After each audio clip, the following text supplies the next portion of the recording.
সকালে workout complete করার পরে আমার ব্রেকফাস্ট ডান হয়ে গেছে। এখন আবার আরেকবার রিফ্রেশ নিয়ে আমি চলে যাচ্ছি তোজোর স্কুলে। তোজোর স্কুল টোটো করেই আজকে এলাম, যেহেতু ওর বাবা চলে গেছে অফিসে। তোজো আজ প্রায় 1 মাস পরে স্কুলে এলো। তোজোর মন টন খুব খারাপ। তো আমি বাইরেই বসেছিলাম, কারণ তোজোর রুমাল ছেড়ে চলে গেছিলো। রুমাল কিনতে গেলাম, আবার আমি ওকে রুমাল দিতে এলাম, সে কারণে বাইরেই ছিলাম। এখানে তোজোর একটা পিসির সঙ্গে দেখা হয়। পিসির বেবিকে আমি কোলে নিই বলে তোজোর মন মেজাজ পুরো খারাপ। এটা হলো তোজোর পিসির মেয়ে। তো আমি ওর পিসির মেয়েকে যখন কোলে নিই, সে দেখে সে পুরো একদম রেগে বোম হয়ে গেছে। তো তার পিসি তুলছিল কদম ফুল, আর কদম ফুলগুলোও নেবে না, সে ছুঁড়ে ফেলে দিচ্ছে।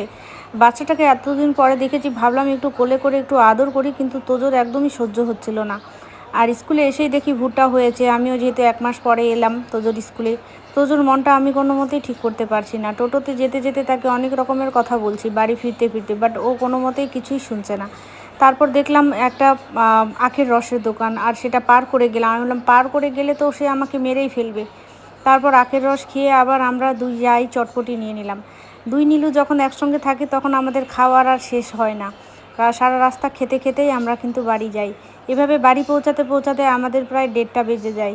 12:30টায় স্কুল ছুটি হয়, যেখানে 1:30 বেজে যায়। এসে আবার তার মাসির সঙ্গে খেলাধুলা বেশ শুরু করেছে। সে বাড়িতে থাকলেই সবচেয়ে বেশি ভালো থাকে।